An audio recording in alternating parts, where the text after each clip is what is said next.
Hey, Happy New Year. Happy 2023 to you all. Let's try Uh, something new. Let's try with, Vivek, hey, Sam. your COVID doesn't protect you from variants. Yeah, these are a virus. They will keep changing and just like a flu. I'll send it to you via.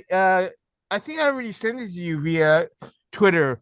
Yeah, so the variants won't protect you from your necessarily protect you from your infection. Yeah. All right. Let's try with camera on again this year. Let's see how that goes. All right. So if you see you know,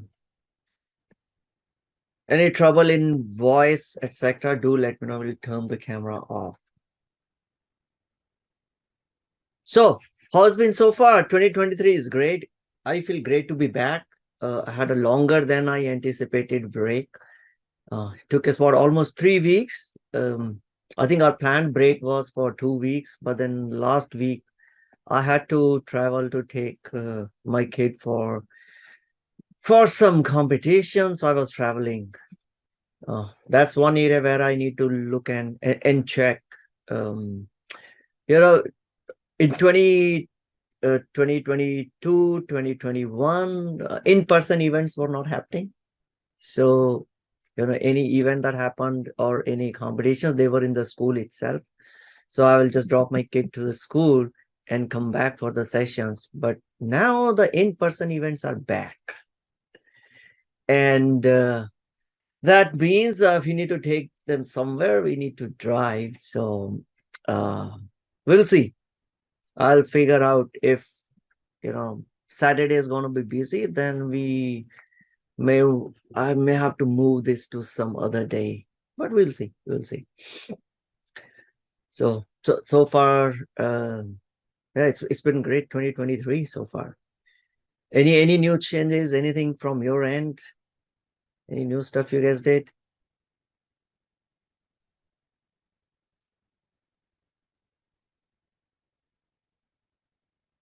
Right, so okay, looks like 3 weeks of inertia, and a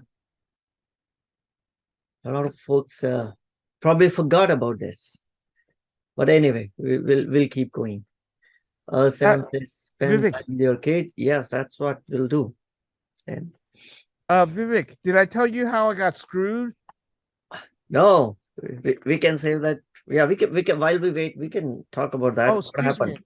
I sent you an email. I was supposed to get an ex dividend, so I Okay. thought it was an easy $1,300, right? So I bought the stock. I thought I earned $1,000 in 10 days. But what they did was okay. Then before I sold it, the day before I sold it, I called up Fidelity and I said, "Am I on record?" Mm-hmm. And she said, "Yes, you're on record. You actually could have sold it on the 14th or maybe even the 13th, and you'll be on record for the ex dividend, which was on the 15th."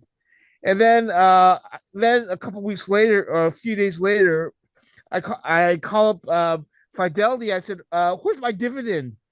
Um, it should have been $1,400." And then they said, "Oh, they have XX dividend." Okay.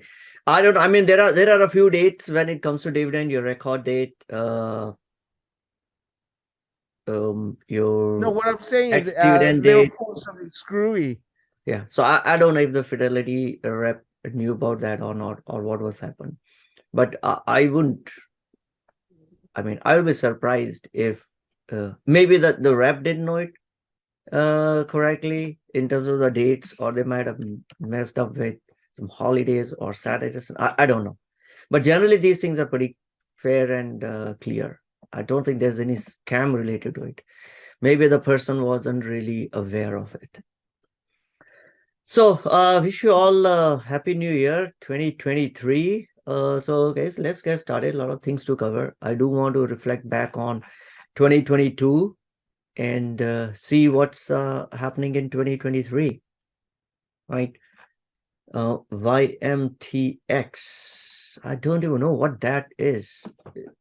Is what kind of ticker that is? YMTX. Oh, don't worry about it. But what I'm saying is either the purchaser or the acquirer or the company pulled something. And I don't blame the lady for not knowing. I Yeah. mean, yeah, but anyways, something was pulled. I only lost $300 this time. Things happen, lessons learned. I would say these, any losses are education fee paid to Mr. Market.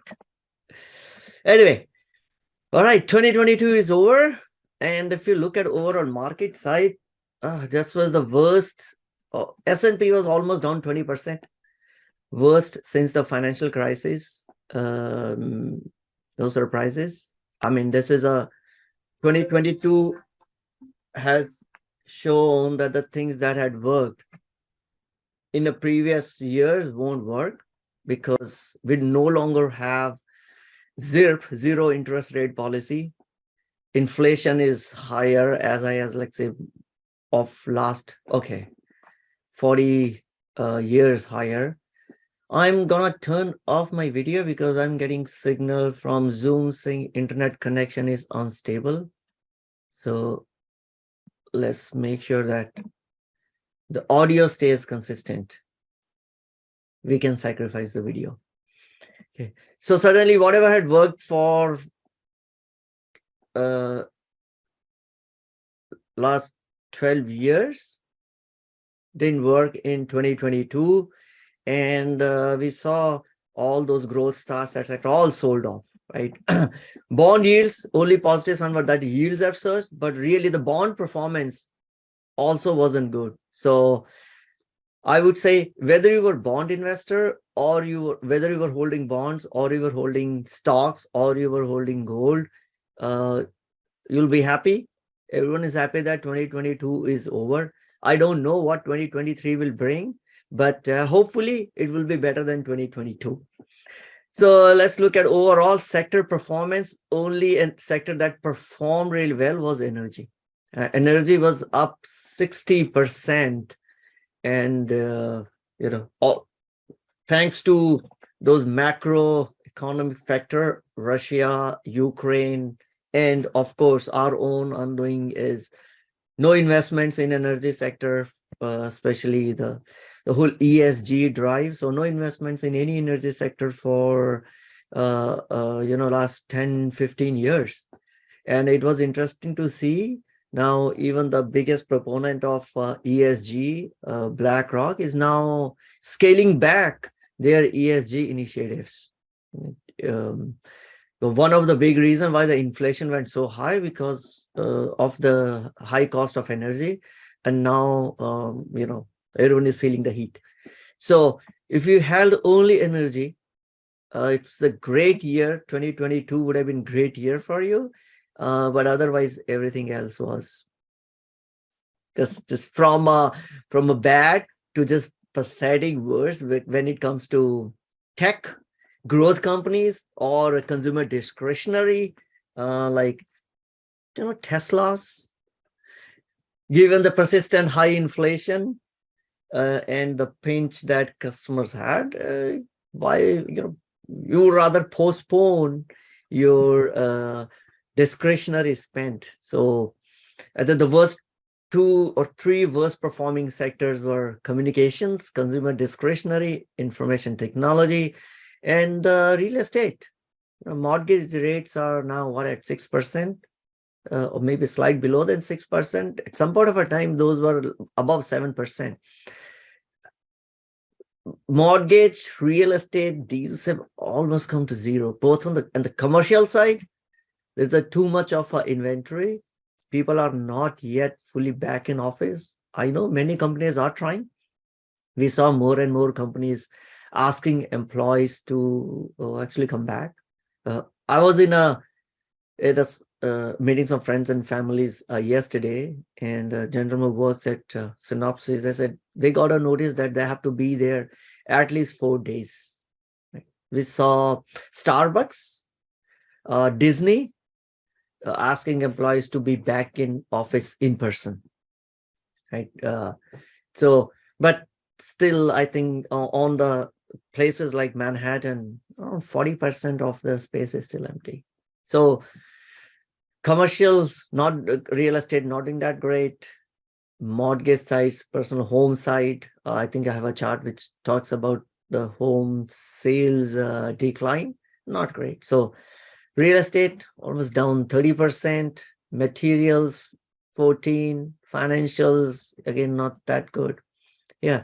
So 2022, there was no place to hide in 2022 except in energy. But if you're all holding full energy, the last 10 years would have been worse, right? So net, even the bonds, right? The classic mix of 60-40, which is hold bond when the stocks don't do good, bonds do. Even that portfolio didn't work. It's 60-40 portfolio had worst returns in past 100 years. Right? If you just look at 2022, that's the worst one. So and if relying on your 60-40 portfolio to generate cash or hold you steady in 2022 hasn't really worked out. It in fact performed worse than just holding S&P 500 in the portfolio. That's something an eye opener, because generally we consider bonds to provide us with stability. Bonds generally are supposed to work in an opposite way of how stocks move. But in 2022, nothing. Everything was going down. So a 60-40 portfolio also, it has one of the worst performance in the last 100, almost 100 years. So no wonder, if you are managed to stay afloat, or if you have managed to stay in the market and earn the badge of a graduate of 2022, congratulations.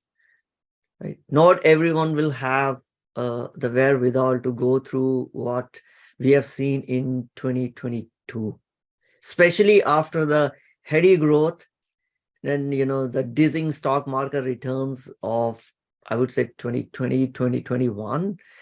2022 seemed like just a rug pull and everything came crashing down.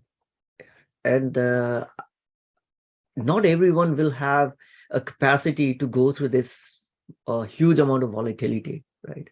So if you were still in the market and if you continue to be in the market, congratulations. This was a litmus test and you have passed, right?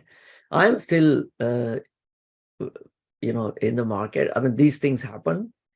And if we go back into the history, this has not been the worst year, right? Combining the recession and the market downturn on an average, again, this is an average, the bear markets, in bear market coupled with recession, markets are generally declined 38%. We haven't seen that yet. So, if 2022 is already causing butterflies in our stomach, causing us to lose our sleep, some downturn may still be there. No one knows though, right? But I won't be surprised if market still stays weak or maybe even move down, right? When we start to see real the impact of the recession, when it starts to trickle into the real economy. So, but yeah, still here to be there. I think if we have our investment horizon outlook, that's more important, is to have your investment horizon meet your needs horizon, right? Short-term needs to be managed by your short-term vehicles for investment. Long-term needs to be taken care by the long-term. And stock market can only help you in meeting your long-term needs, not short-term. Right? So this week, there were two major reports that we got. One was the jobs report, and then the another one was inflation report. I think the jobs report had some stuff for everyone. So if you are looking at the unemployment, so unemployment dropped from 3.7% to 3.5. So that still means this is as a multi-decades historic low unemployment. Right? Of course, it it doesn't consider the fact that there is underemployment. It doesn't consider the fact that people have decided not to go back. So in a way, unemployment doesn't really give us the right picture, but it is what it is, because this is, you basically pick up a baseline and compare it year over month to negate that, the variations of others. So we'll just compare that. Right? So from that perspective, it is job market still very, very healthy.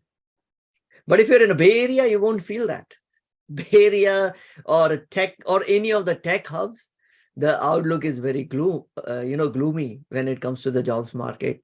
Layoffs continues in the tech sector, the high growth sector, whereas the requirement or the labor market is really, really strong on the services sector or on other sectors.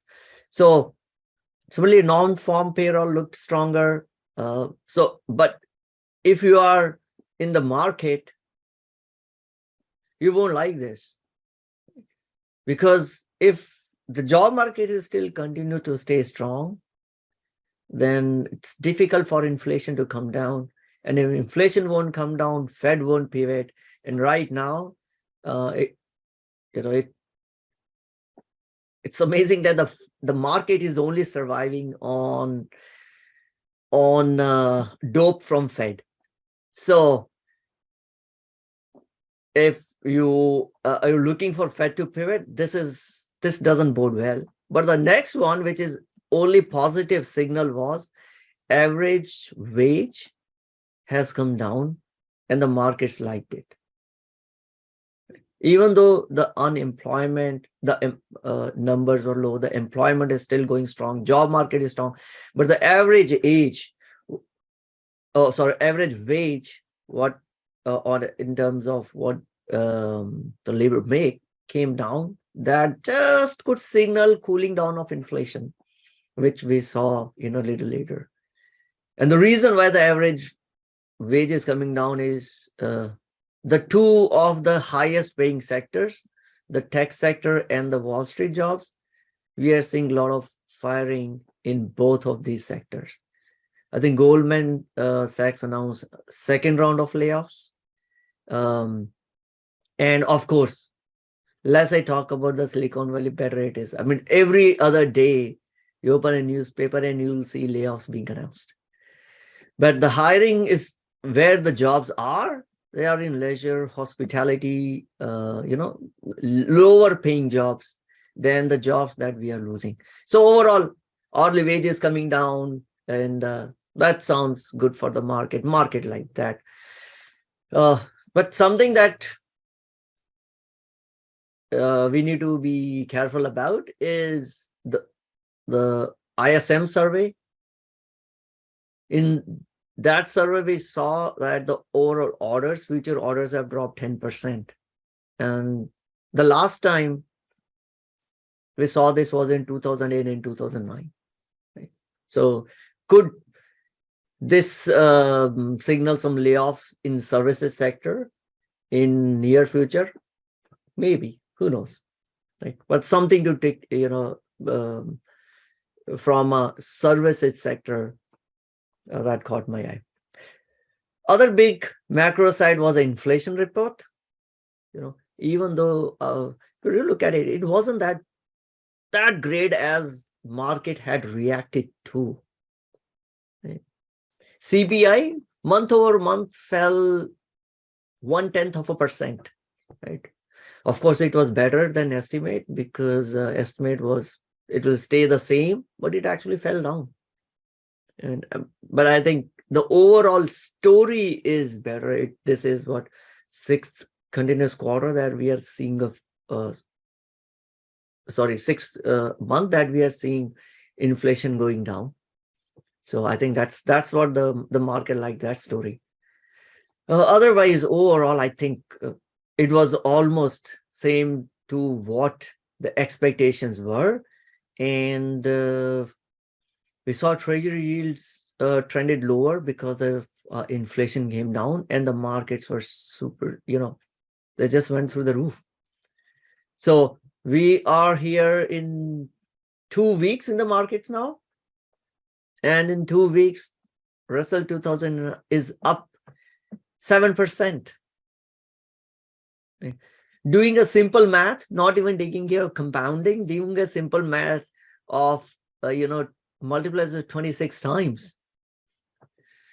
I personally feel too that we have reacted too positively. There is so much of I would say pent up demand or money sitting on the side to wait for any good signal to come in the market, and it's been a great week. Nasdaq, the tech sector, is up almost 6%, and S&P is up 4%.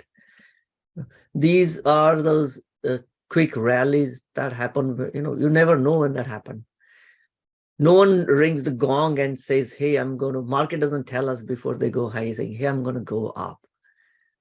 So if you're out of the market, on the tech side, there was 6% rally that happened on the tech sector. And overall bigger market, we had a 4% rally already.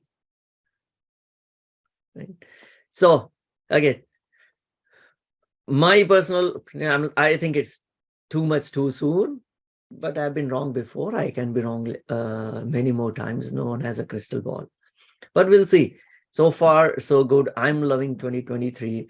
At least good to see some greens on the charts. Right? Have had enough red so far in 2022.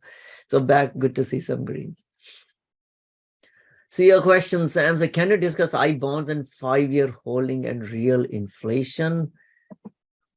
Yeah, so I think we've gone into details of I bonds. I'm not so I'll talk about inflation. Let's look at.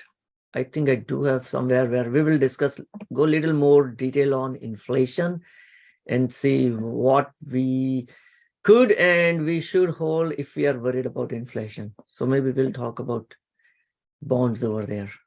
Yeah. So overall, the sector side on this week, real estate up 8%, tech sector, consumer discretionary. So it'll be the same as, just flip the end performance of 2022. And, those so-called risk on and the areas that are dependent on reopening of China, those all saw some huge gains. But happy to see some greens. And this is what on Friday. I thought maybe we will cool down a bit on Friday, but no, markets are still great on Friday. So that's overall. Let's look at our fear and greed index. We are back into greed, so-called greed. This is how the time has been. What I did, where's the other chart, is to maybe put this together with S&P.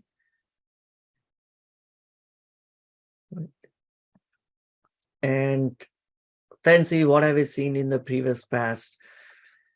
When fear and greed index hits around, let's say 60s, etc., markets up. I see a perfect correlation between how the S&P 500, which is a lower one, and how the fear and greed index have been moving. Right? So that's, I never knew this until I, put these things together. Seems to be too good to be too highly correlated than I would expect. Right. So I'll be cautious for next couple of weeks. Long term, I'm still bullish on the markets, but markets go up and down. So we'll see. This is the earnings season coming up. Banks earning was not that great. But the market still anyway. Market was just, I think, going high on expectations of maybe the Fed will not do 75 basis points. Expectations is maybe they'll do to 25 basis points, and the market was going higher based on that. Second thing, I think there were too much, market was too hedged already. So even though the earnings were little dampening, the market was still okay. So before we head into 2023, let's play a game, right? And filling our answers based on what you think. So what do you think, which company or stock will surprise investors? Any guess? And this is a wild guess. We can pick any company, and maybe you want to talk through why do you think that will be even amazing. Any takers? It may be in your own portfolio. Which companies or the stocks will do something that investors may not have expected? Any wild guesses? No takers?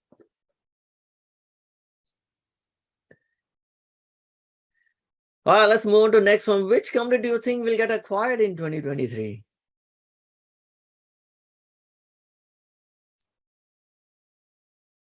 Or who will be on acquisition mode in 2023?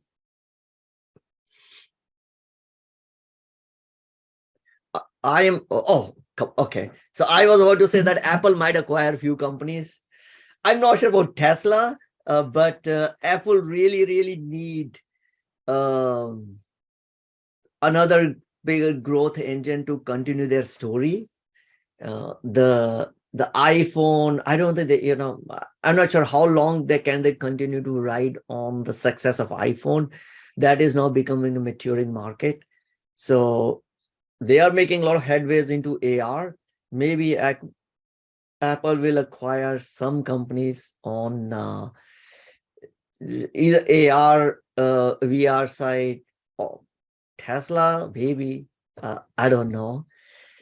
Chat GPT, Chat GPT isn't public, but yeah, Microsoft have, I don't think, have they confirmed, but the reports are Microsoft has invested $10 billion in Chat GPT 3 at $29 billion valuation. And it's a great move for Microsoft. Number one, it gave, the way Chat GPT 3 is working is, why would you, I mean, it's a threat to Google. Why would you want to search when you can get a real answer? Right? You can avoid that going through web pages to figure out an answer when someone can give the answer on the platter. But so Microsoft has decided to integrate ChatGPT within Bing. But not just the Bing. I think the bigger story for the Microsoft would be integrating ChatGPT 3 into their other suite of products, which is where I find that they will have a lot more value of ChatGPT 3. Imagine, on Outlook or on Word, I'm about to write some document on a topic, and ChatGPT 3 being over there, it'll help me. It's like my assistant, available for me for as a copywriter. In Outlook, I could just the search could become so more natural than today, if you're trying to search for emails, you're a little constrained on the filters being provided. Of course, you can try to search based on some text fields, etc. But so imagining, show me the email wherein telling to Outlook, can you bring up those emails wherein Stacy had shown us a marketing plan for this particular product, and brings up all the emails and the presentation and the marketing material. I mean, those are the areas where I feel Microsoft, not Google, but Microsoft will benefit by integrating ChatGPT-3 into its lot of other products. Markets are right now pricing and talking a lot more about Bing, but there are way more, I think, opportunity that Microsoft has. And yeah, so they won't mind spending, $10 billion. What is $10 billion for Microsoft? Right? It's nothing. If you look, if you look at Microsoft, how much cash do they have?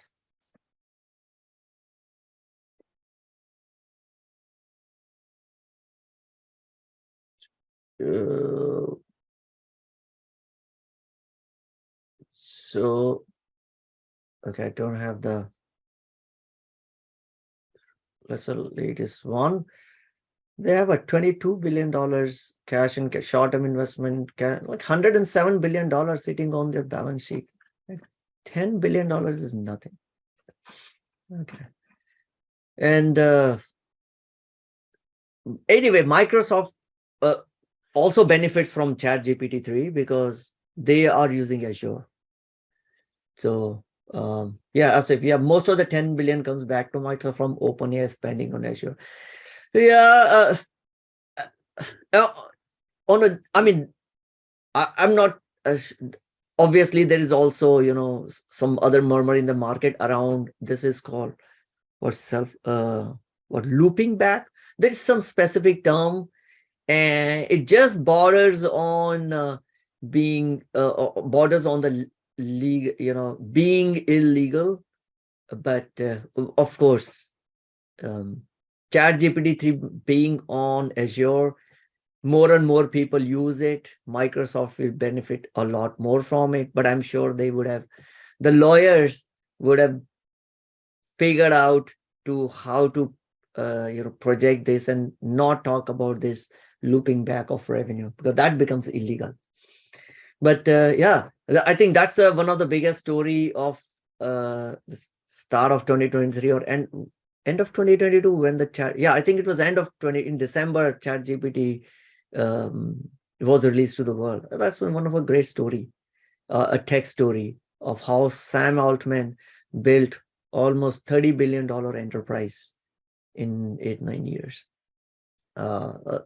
So I'm still excited, but given the way it has taken the tech sector by storm, I think maybe there's a bit of hype as well into this. So far, we all have been having real fun with ChatGPT-3, but we'll have to figure out how does a big corporations be able to adopt this technology. It's not that Google couldn't do it, but Google's they also have amazing tech, but they said we can't do this what ChatGPT is doing because they are Google. You can't wait. There's a lot more things to be done in those to verify the authenticity. How do you make sure the data that has been used to train these models, where the data came from? Did you pay to those content creators who had created this data? There's a lot of other stuff which is there, and if you're a Google, etc., you need to be answerable for all those. So I think there's a lot more concerns that Google had around this. Not that they cannot come up with a similar model or a similar product, but you need to make sure you cross all the T's, dot all the I's, protect yourself from lawsuits, etc. before you release it out to the public. But for a small startup company, who cares? They have nothing to lose anyway. So we'll see. But I'm excited to see some good technology showing up after the Google search and back in the tech sector. What is Apple acquires Snap? Maybe. I have no information, but Apple is moving big into AR, VR. I think they announced, did they announce headset or did they file a patent for headset? But they made some movements on Apple AR headsets also. All right, what do you think you would regret not owning Dash in 2023? Some stock that you've been watching on the sidelines thinking, yeah, I do want to own, but I haven't owned anything. Maybe, guys, I need to put my, dip my toes in the stock. Otherwise, I'll regret not owning it in 2023.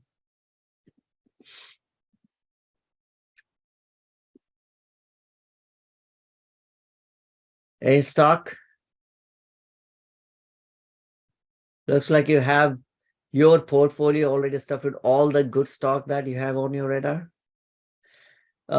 Think through it. Meanwhile, I'll read the comments. Sridhar says money center banks like GS buying all AI-based banks, SoFi, Upstart, etc. The valuations have come so down. Now it becomes much cheaper for the money center banks to buy versus build. With the fact that the valuations on some of these companies, if you look at Upstart, SoFi, I mean, all the fintech, the market was annihilated. Wow. From it's now at $17. Let's see what's the all-time high for it. It's almost $400. $400 to it now is below its IPO price. So, but it's still, it's $5 million income and $1.38 billion. Still super expensive, but of course, I think we all trying to pay for growth. And yeah, so the other ticker I saw is SoFi. I'm more bullish on SoFi because they are, I think, a little more diversified than Upstart. 5.4 again. Have seen those growth. Oh wow, some point of time it was highest was around 25, now at $5. Bob says money management rule tell us to limit each trade to a max of 1.5% of portfolio. Are there similar rules for the duration of trade? So Bob, I don't know if you're talking about option trade or you're talking about the overall position size in your portfolio. Let me know. Oh, okay, options side. Yeah, so when it comes to the duration, I mean, you could diversify on the duration of the trade, but that's something that I haven't done over the years. For me, even staying within, let's say, next 45 to 60 days have worked out. So generally, I have option positions open for 2 durations. Right now, we still have February positions that we are close. It's last laggards of January positions, which I'm about yet to close. Most of my open positions are for Feb, and I think next week I will start to open March positions. Right, March, when I say position, with March expiration positions. Beyond that, I have not gone much farther down, except when it comes to leaps, which are far and few. I think I'll review in terms of the option strategies and which ones how it performed in 2022. But I don't follow any specific rules around the duration of the trade, but I do focus on what's the exposure on my individual trade. Generally when I'll put a starting trade, I will try to keep it at less than 1% and give myself little more room to see if the stock has moved against me, against my direction. I still have some capital available to manage that trade. But yeah, 2.5% max I would do is 3% when it comes to a risk on an individual option trade. When it comes to the overall ticker percent in a portfolio, we have seen, I mean, I go up to 6%, 7%. Oh, yeah, this is the first time we are meeting after December. So I have my December pizza chart to share. So we'll see where those positions are. But that's what generally I follow. Duration wise, I haven't diversified beyond, let's say, 70, 80 days. It seems like shorter the duration, the more trades you have to make per year to trade the entire portfolio. I generally do, like, say, 45 days, 50 days, and then start closing it. Now, depending on how much time you may have, I don't go generally lower than that when I start to open a new trade. But I have worked out well. I don't have to spend too much time. Generally, the time that I spend is from 6:30 to 7:30, and then I'm done because my work starts to start to have meetings at around 8 o'clock. So, but our intention is not to do a lot of a turnover on portfolio, but make sure I continue to have a good amount of a theta, so that don't care whether market go up or down. I know one thing, that the time will always move forward, and I can just eat up on some theta decays. Yeah.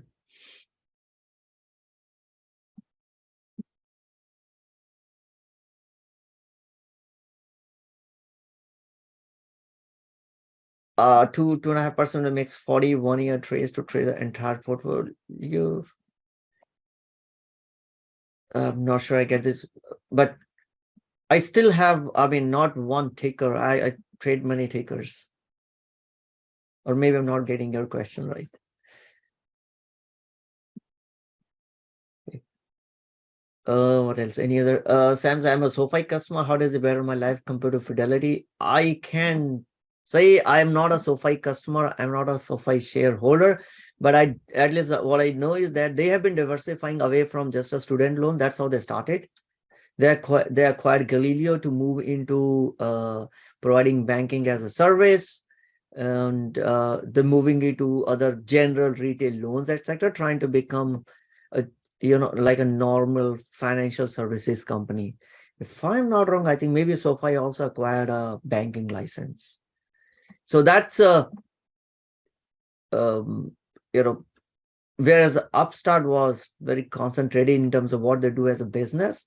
So that's why if I were to pick any of these two, I don't hold any of these two in my portfolio. I don't think I ever held any of these two. But if I were to put a gun to my head and say I need to pick one, maybe I'll go with SoFi. Again, not a recommendation.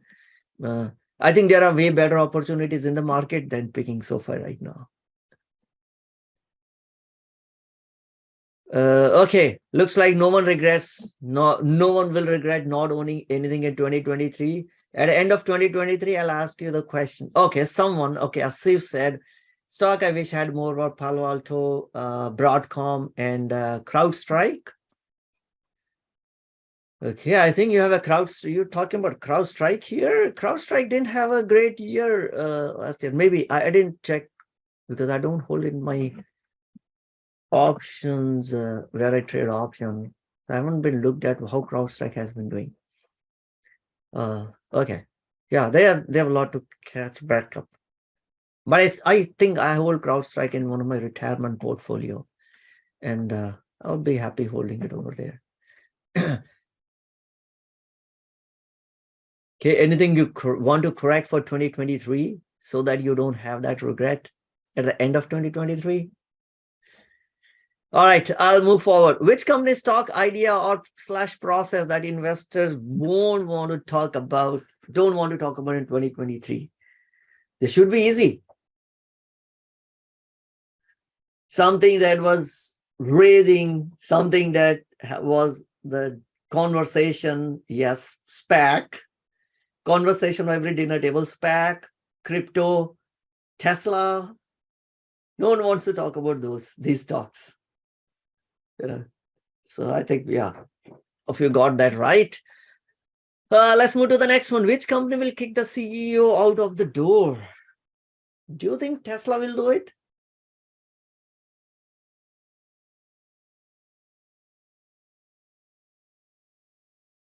Or which other company you think? Or maybe either Tesla or Twitter. I mean, whether it's kick it CEO or the CEO voluntarily Vivek, resigns. One of them, I think, Elon at the end of 2023 may not be the CEO of both of these companies.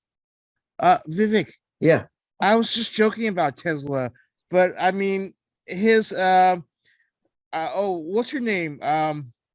Excuse me, famous New York Times, Wall Street Journal reporter. She said, he's really distracted with Twitter when he should be, SpaceX and Tesla. He really bad. Yeah, I mean that's where those a lot of investors have concerns on Twitter from Musk as a personality, and that's been not been able to concentrate on Tesla, and that also has shown up on the Tesla's stock price. So Asif says, of course, with a 45% growth, CEO deserves a kick. I think it was 40%, if I recall. Their deliveries were up 40% for over a year. Deserves a kick. Yeah, if you tell the markets that you'll grow 50% year over year, then if you grow only 40%, or let's say if it is 45% itself, market doesn't like it, right?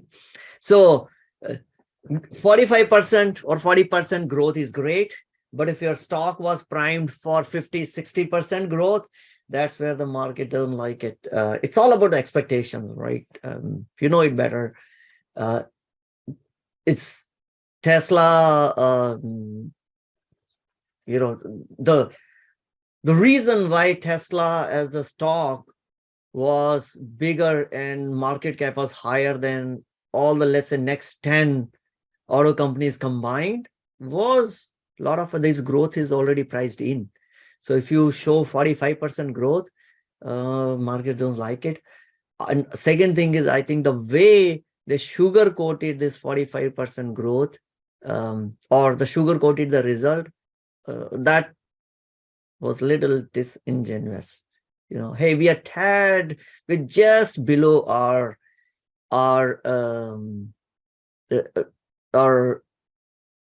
guidance. It is not just below. So anyway, I mean, so I don't know. I mean, there are concerns around it. I'm thinking that Musk may not remain the CEO of both. He'll probably still be the CEO of Tesla, because that's going to be the worst for Tesla if he, relinquishes his CEO position. But probably he'll find someone else to run Twitter. Next one. Which theme you think will resurface in 2023?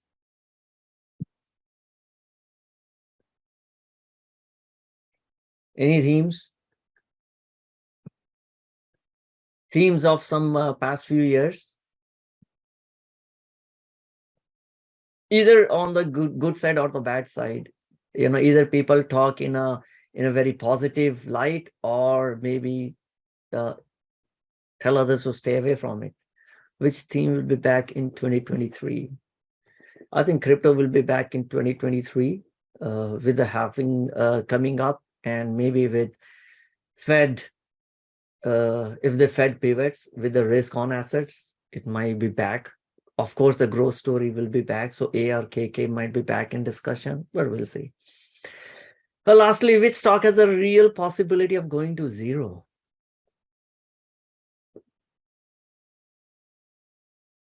Any stock? I hope that's not the stock that you hold in portfolio, thinking that it has real possibility of going to zero. But with the move that I saw with Fidelity, maybe well, probably some of these maybe Coinbase, unless they diversify their revenue stream, because most of the revenue that Coinbase gets is through retail investors trading. They don't make much from institutions percentage wise. And if crypto doesn't recover, if the winter gets extended, and with Fidelity jumping into providing crypto asset trading, and if they provide it at a 0%, then that would hit I would say all these other crypto exchanges those who charge still charge the commissions for trading. So that's unless they move or diversify, like Robinhood has started to diversify their revenue mix by moving into 401k, by moving into more longer term investment, and not just depending on a lot of option trade or retail investors. But yeah, if Coinbase doesn't diversify, they could be a real trouble, right? May not go to zero. I mean, right now it's an egg on my face because the Coinbase stock has been up. I think in this year itself, it's been up from 30% to 40%, right? So it's up 30% already for this year. But with bigger institution players with a much bigger and deeper pockets, if they jump in and make it, just like in the stocks, you don't have to pay anything. If the same start to happen from a crypto perspective, that would be doom for some of these exchanges who are dependent on trading revenues. Can I talk about Winklevoss twins problems? Let's keep it for later. So there is a inflation bonds and Winklevoss twin. I mean, unless if there is more interest on the crypto side. So I'll come to Winklevoss twins. Yeah, another interesting was where to look for hints in what's going to happen in 2023. More important, if we want to know the market will behave in future, stop looking at economic forecasts. Rather study the history of the markets. There are generally no surprises. I mean, markets have been repeating itself for over plus 150 years. Our weather forecasters do much better job than our economists in terms of forecasting. Right? Fed got it all wrong around inflation. I don't know, why would Fed be right this time? But looking back at the history of the markets does tell us what we are seeing is not happening for the first time. These things have happened again, and markets history, if not repeat, does rhyme with itself. All right, moving to our first session after the end of month, so December. Again, this is for transparency. Coming back to the questions of portfolio, my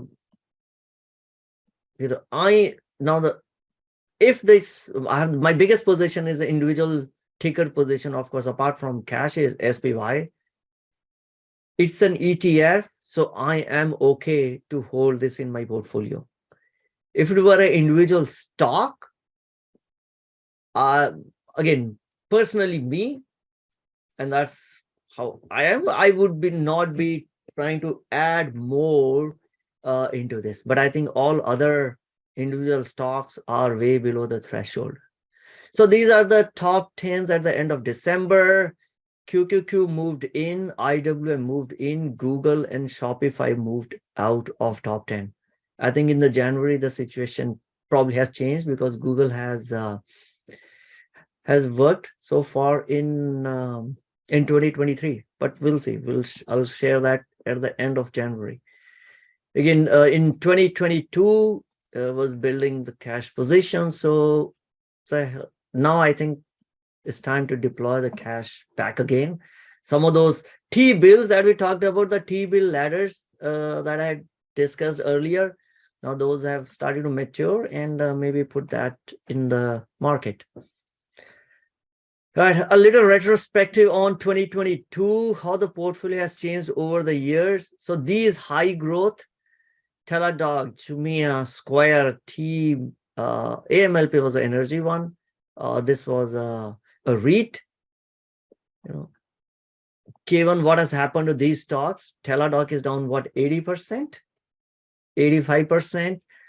Jumia same, 80% down. Square is down. Where is Square? How much Square is Square down from the start of a year? Yeah, it's down almost 50%. No wonder, that these have fallen off, let's say top 20. What made into top 20 is QQQ, IWM, Shopify. Shopify started acquiring in 2022. I didn't have positions earlier. Airbnb is a new ticker. Started adding positions on silver, has worked great. And Berkshire Hathaway, top 20. Right, quickly run through some other changes. What tickers did I add to my long stock portfolio in 2022? These are the one where I had net purchases of stock in my portfolio. Airbnb, like I mentioned, Airbnb never held. It was a new position. Amazon, I think I held before. ARKK never held, started adding in 2022. ASML added, Baba added. This was addition, net addition. Yeah. So these are either I added to existing positions or I open new positions in my portfolio. So how did that do in 2022? Not that great. But again, I'm not waiting, there are a lot of opportunities. So I thought maybe, markets will recover. Companies that are doing good will come back. Nvidia, this was a stock that I had regretted not owning in my portfolio. So 2022 presented me with an opportunity. So I added that. I never had held Google earlier. Built my positions in Google. Yeah. Most profitable from when it comes to option trades, only not considering long term, because the not long positions I can't control. But what we can control is to reduce our risk by selling premium. No wonder QQQ, IWM, and SPY provided the most I would say profits on option side, because these were used for hedging. Straight away short calls or short call spreads. Individual tickers is mostly covered calls. Months which were best from options perspective were May. Most of the profits came from the trades that were expiring in May. Worst were on July. Of course, the markets were they just went high in July, and some of the hedging trades I had to take temporary loss on hedging trade, roll them out.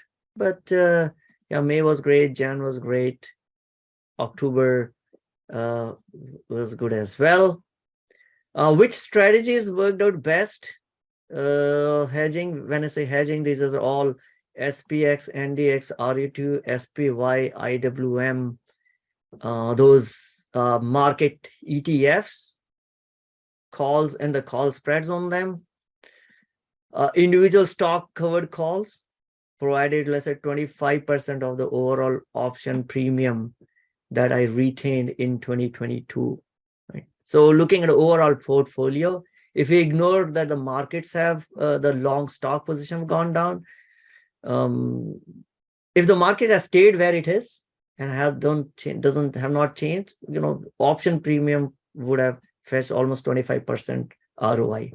But yeah, the long positions are down, like I said, much more than 25, so it does provide a cushion. So strategies that worked: hedging, covered call, short iron condor, call spreads, strangles. Yeah, I think I traded a lot more than I usually. So that's when a quick look back on 2022, what worked for me, what has not worked for me. 2023 might change, right? Probably, I don't think if the markets will start to go higher, this may not work out as well. We'll see. But I was glad that focused on hedging in 2022 so that I could still retain all my long positions and be in the market. Which Melly has gone up last week. Yes, and I was surprised because there was no Melly's specific news last week. But what did, it's what do you call? If our competitor is suffering, that's a good news for you. That's what happened with Melly. And of course, couple that with the market's overall sentiment, wherein all the risk on assets were higher, growth companies were higher. So of course, Melly is one of those growth companies of Latin America. But I think this one, in my opinion, is like they are enjoying. I don't know if should I call the demise of one of their competitors. So there's a competitor called Americana. They were being investigated or maybe indicted for some accounting fraud. So CEO, CFO has gone out. So I think that's why we saw much higher move in Melly than the other stocks. Yeah, but so I don't know how long it's going to last though. So right now I have a short Aaron Condor position, which is now challenged on the call side. Well, I'll hold it. It's February expiration. Still a lot of time for that. But I'm happy that it went up almost from 800. It's up more than 25% in a week. But it is because one of their competitor had a problem. All right. Let's start with some news of the market. But before I jump into the markets, it was great news for humanity. I didn't see many channels talking about it, but it's the first time in the world that we actually had the doctors played the role of God. So this whole and I know there are a few technologies that help, like CRISPR technology, which allows doctors to modify and edit your genetic code. And I know this is, it could border on both ways. Some people are scared by this, but eventually it's the first time that they were able to help a 13-year-old girl suffering from terminal leukemia. Tried everything, chemo, radiations, nothing worked. Cancer will always come back. But then they told her, we do have an experimental technology, right? Basically your T cell modification. And they decided to go with that. So, and with this experimental, I would say procedure, the cancer hasn't come back. So this whole base editing technology, CRISPR is another company which is in this. I know ARKK is the ARK Invest. They are big on this tech. They hold a few more companies in this arena, in this specific area. But it was the first time that we have seen that they were able to cure cancer by going and editing your genetic base. So won't bore you through this, but it's a good news for humanity. Is now if we can figure out how to save lives by with this new treatment. So you can imagine this allows you to go and modify the DNA itself. So they modified her DNA to generate, basically add different receptors on T cells, which will go and destroy the cancerous T cells. Never have been done. The companies have there a lot, companies in this area have been developing that research, but it is the first patient in the world to be treated with this technology. And so far, I think it's been a few 16 weeks And after 3 months checkup, at least so far, no sign of cancer.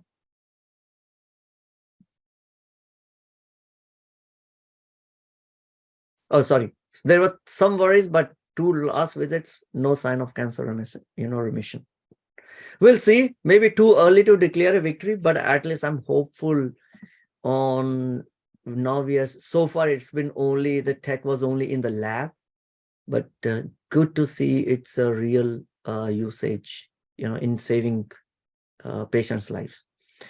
And of course, this was for the cancer cell. The same tech could be used, base editing tech could be used for other diseases also. Once you identify what is causing you, is there anything in your genetic material? Some people, are genetically disposed to some diseases. Now, there's a way to, maybe alter that code to help for those terminal diseases. So I would say that's a great news for humanity, and in the great advancement in the medical science. The same way that is the first time we were able to do a nuclear fusion a few weeks ago. Similarly, I think that was a great news for our energy on the energy side, but this is great news from a medical science perspective. Ramesh, can you please share the link to this article? I think this was on a Reuters news or somewhere. Let me find that out. Yeah, I'll find that out. But that caught me. I thought I'll start our sessions with this. Good 2023 on a good note. Right. Now gets back to I don't know. So if you're worried about inflation, now question, what you should hold in your portfolio? Stock. When I say stock, okay, like when these are the real assets, stocks or real estate, combining both in a single basket. Should you hold cash? Should you hold gold? What do you think? Meanwhile, I'll find out a link for this article. Throw me some answers. What do you think you would want to hold, or you think we should hold if you're worried about inflation? Or it was on the NDTV, I think maybe BBC. But yeah, it's the same thing.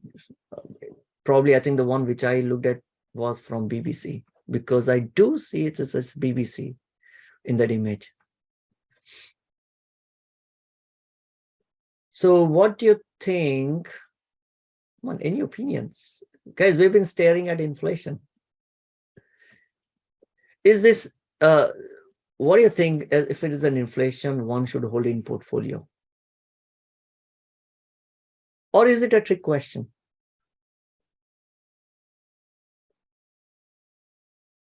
All right.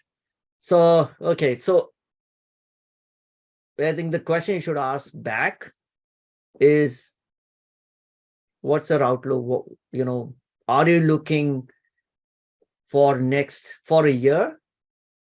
Are you looking for 2 years? Are you looking for 5 years? And then we can decide based on what we should hold. So 2022, so let's say 2022, we had a huge inflation, right? The best asset to hold would have been cash for a short term. But if you tell anyone that, hey, hold cash in a high inflation mode, will be called crazy. Hey, you're losing money. Your value of cash is going down. Why would you want to hold cash if you're worried about inflation? But in a short term, I think that's the best bet against inflation. We have seen in US is just hold cash. If you had held just cash, you had lost maybe 8%. That was the highest inflation we had, or 9%. Markets are down 18%. Would have done way better than the market in a short term. So for a short term, holding cash is good. But the same strategy doesn't work when you move to a long term. So long term, I think I'll still put my bet on stocks and the real estate. So if I have something need that I have a short-term need and I'm worried about inflation, I think there are questions around bonds and inflation. I'll not, I'll hold cash if I have some short-term need. But if I have a long-term need, I'll still be invested in stock and real estate because the companies will raise their prices if the inflation continues to persist. Right? So, and gold, probably, gold may not beat inflation, but generally gold will negate the impact of inflation. Right? So your portfolio may not grow, but over a long term, gold does serve as some hedge to inflation, but you can't beat inflation. Generally, we don't beat over a long term, don't beat inflation with gold. Short term, nothing had worked out. Gold didn't work out, bond didn't work out, stocks didn't work out. Only thing that would have worked out last year was just holding cash. So coming back to I bonds and 5-year inflation. So I bonds percentages will change.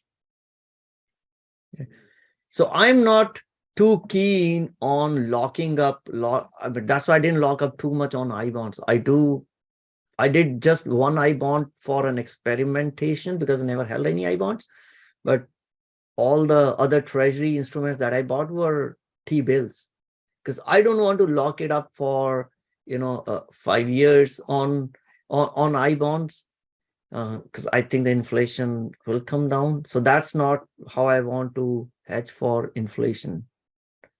But for those who are, because I'm active in market, I'm invested in stock market, and I'm ready to go through those volatility of the market. So from my perspective, I didn't want to lock up a lot of capital on I bonds. So I wanted to have an ability to have regular, cash flow. That's why I did a ladder on tables, so that could continue to invest back into the market. But so those I bonds may not beat, but they'll probably negate the impact of inflation. May not be able to beat the inflation. No one talked about I bonds earlier because of the Fed rates were so low, and if the Fed rates continue to go low, which they will, the interest that you earn on I bonds will continue to decline. Right? Those are not 9.62% I bonds. If anyone bought I bonds before, was it October? You had to earn 9.62%, but that was only for first 6 months. And as the Fed rates go down, those yield on those I bonds will continue to go down. So I'm not a big fan for I bonds. Yeah. Other question is, high inflation are really a problem for business? And this is why I want to hold still the stocks in my portfolio. Is I don't think high inflation is a problem. If you tell the businesses saying for the next 10 years, or tell business that for next 5 years the inflation is going to be 5%. That's probably way better than showing, having businesses to go through the volatility of inflation at 2% and inflation at 8%. On an average, it might come out to be 3% inflation. Average inflation is 3% because the lower side is 2%, higher side is 8%.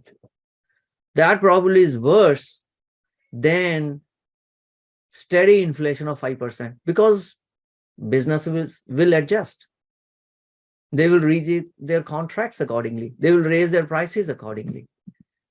What we have seen in 2022 was such a big problem was inflation was jumped multi-fold from 2% to 8% just in a year. And that's what the problem is. So on a long term, I don't care if let's say the base inflation itself goes up to 3% or 4%, will still be okay. Businesses will adjust. They will they will basically bake in this inflation numbers into their prices, into the long-term contracts. If they know that the inflation is going to stay at 4%. So I think we have to understand the issue that we're seeing in the markets are not because it from a 2% is going, or it'll go to 6% or what 8%. It's the volatility or the speed at which the inflation had changed that caught everyone off guard, and that's why we saw what we saw in the markets. So, and I won't be surprised if Fed come back and say, our new target inflation is 3%. But I don't know. Another interesting article I read was investors who are searching for yield in 2023, where they should go. I think in mid of 2022, also we looked at similar stuff. I didn't see too much of a change between those strategy and now. Again, this was an article in Barron's. So there are a dozen ways to generate income through your dividend. One is still energy pipelines. You got a energy pipeline is giving almost close to overall 8%. So AMLP ETF, this is what I hold in my portfolio, is yielding around 8%. And this has been a standard. It's been yielding 8%, 10% per year. So the other tickers are Energy Transfers, EPD, Kinder Morgan. These are the companies that run those pipelines under the ground to move energy, move oil, move natural gas. Only one thing you should look for, and this is what I learned my lesson little hard way. Not too hard because I didn't have too big a position, was getting K1 versus getting 1099. If you are invested in master limited partnerships, and these are the companies that will send you K1 at the end of a year, even if you hold these master limited partnership in your 401k account, in your IRA account, the income may still be taxable. I'm not a CPA, consult with a CPA, but most of the time we think any gains that we have in our 401k, IRA are not taxable. With one catch, is some of those income is called unrelated business tax income. So even if you have that in IRA, that could still become taxable. There's some weird tax law, I don't know. But these MLPs, holding some of these MLPs could cause a taxable event in your retirement account. So be careful. So I would rather prefer, so I don't think I held it in retirement, but one of the K1s from, I think, I don't even recall. A few years ago, I held a couple of stocks that will send K1, and those are tax headache for me. So I decided not to trade them. So I picked up AMLP because it sends 1099. So that's a 1099 user corporate structure. Okay. Ramesh, why not buy in Roth account then? Could, but it's still a taxable event.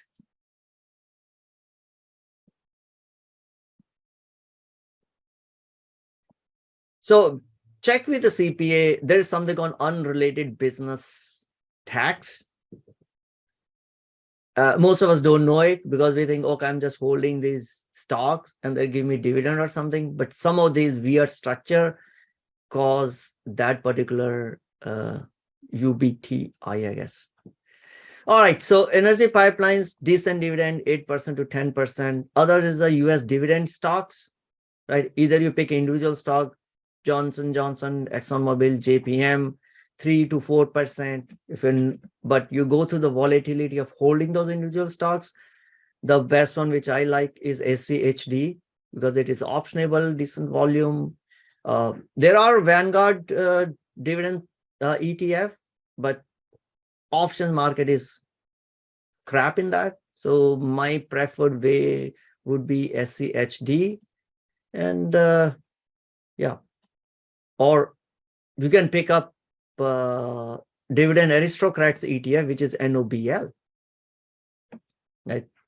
NOBL holds the companies that have increased their dividends for last 25 years. Not just 1 year, not 2 years, 25 years continuously they've increased their dividend. Third is the foreign dividend stocks. They were not attractive earlier, but now given the fact that so far international markets have lagged behind US, lagged badly behind, the expectations are maybe going forward, they will do better than what they've done in past. So holding international stocks in your portfolio may be a good diversification, right? And then some of those international companies also pay some nice dividends. So you have a iShare International Select Dividend IDV, which yield around 3.5%, which is double of S&P 500. Or there are other stocks. These are commodities. Rio Tinto is a miner. Total Energy is a energy company. Your gas. Unilever, your CPG, Consumer Products Group. Bay Systems, more on the tech side. Novartis, Pharma, Toyota, Nestle. REITs, the favored. I think a lot of people favor REITs. Real estate investment is still I would say the most preferred way to make wealth. Not everyone is comfortable with the stock market, but ownership of real estate has been over decades been the preferred way for many of the retail investors to park their funds and generate wealth for for the next generations. So REITs last year have suffered a lot. So now their yields are very attractive. So if you look at Vanguard, $33 billion REIT was down 26%. So that is now yielding almost 4%. So now those REITs could look attractive from yield perspective. Apartment REITs, Avalon Bay Community, Equity Residential, they look cheap and will be yielding around 4%. The only problem is holding these ones are if the stock itself goes further down, you will still continue to make maybe, that 4% will become 5%, but you need to go through the volatility of your capital depreciation. It's like your cake is decaying, but a pudding is very yummy. So what else? So overall, I didn't want to go through all 12, but energy pipelines, US dividend, foreign telecom companies, utilities, REITs we talked about. Then there are other ways: convertible bonds, junk bonds, preferred stocks, municipal bonds, US treasuries, etc. US treasury is still paying more than 4% for a year. If you don't want to take any other volatility, when I say volatility, stock could go down or stock could go up, right? So if you want to give yourself a benefit of stock going up, you're also taking a risk of the stock going down. But if you don't want to take any of that risk, US treasuries probably is the safest one, which is still yielding 3-4%. So if nothing else, you want to get some yield, don't want to take any stock market risk, that's another way to go. But I don't know how long this will last, because with Fed will decreasing the interest rates, the yield will start to come down. But these are various ways in which you can look at the yields. A quick summary. Hold on. This will be eye test. So I want to take some notes. Quick summary. Few tickers: energy pipelines, AMLP, dividend stock, VYM, SCHD, Noble is dividend aristocrat. Then REITs, couple of REITs, VNQ, RQI, Junk bonds, I generally don't deal with that. Preferred stocks, Warren Buffett gets those preferred stocks, but if we want it, we can buy these ETFs or mutual funds, PFF, PFFR, JP Morgan's, telecoms, good yield, but let's say Verizon, pathetic performance, down 21%, but the dividend yield is 6.7%. But if you want to hold Verizon for next 20 years, yeah, that may make sense. But if you want it only for 1 year, you would have lost, on the capital side, you would have lost 21%. Yeah, treasuries, SHV, you got a treasury bond, short-term treasury bond you look at. If you don't want to invest directly in treasuries, SHV, BIL, yeah, there are few tickers. If you're looking for some yield, right now some of these yields are attractive, especially because what has happened in the market on the stock side.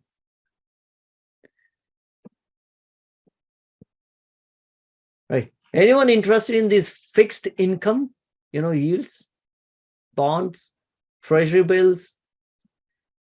It does have a place to park some of the cash while you want to wait for, good. Never hurts to hold some cash in a portfolio. I call it as keep some dry powder, so that when opportunity presents itself, you are there to take advantage of the opportunity. Yeah. So, yeah, these may be some of the places to park your dry powder. Earlier, these T-bills at sector were yielding nothing, but now it's a little bit reasonable return on those T-bills.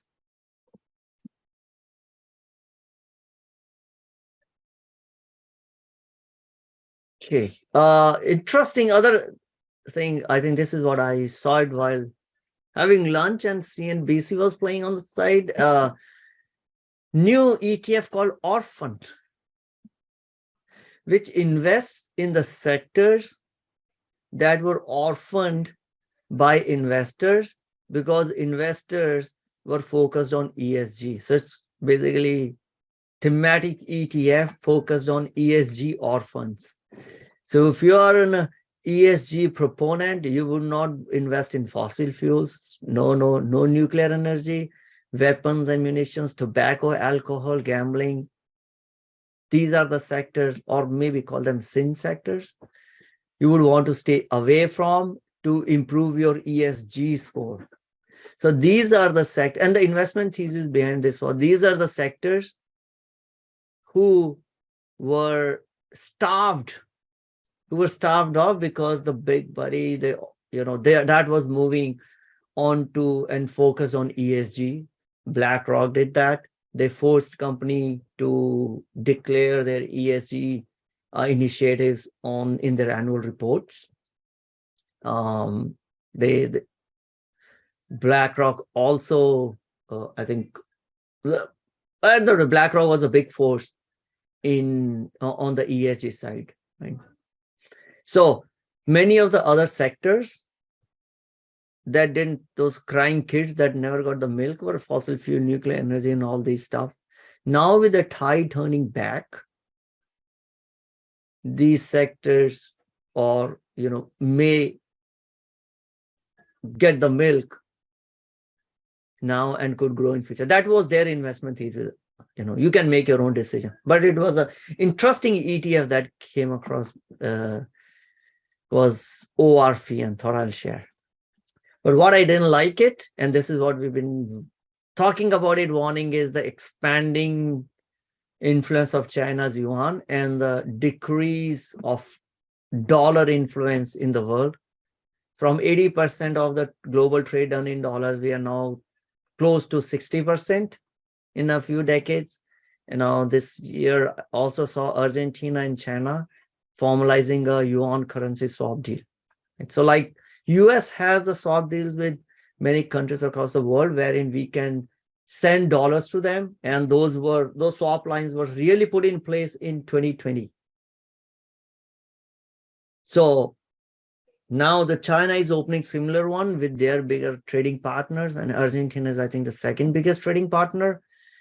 Yes, China is the second biggest trading partner for Argentina. Now they're saying, hey, let's open up, yuan shops for you. So again, not much to dig deeper into this particular, but the overall trend that we are, at least I'm noticing, is China exerting its influence with many of these emerging economies in enhancing the status of yuan as an international currency.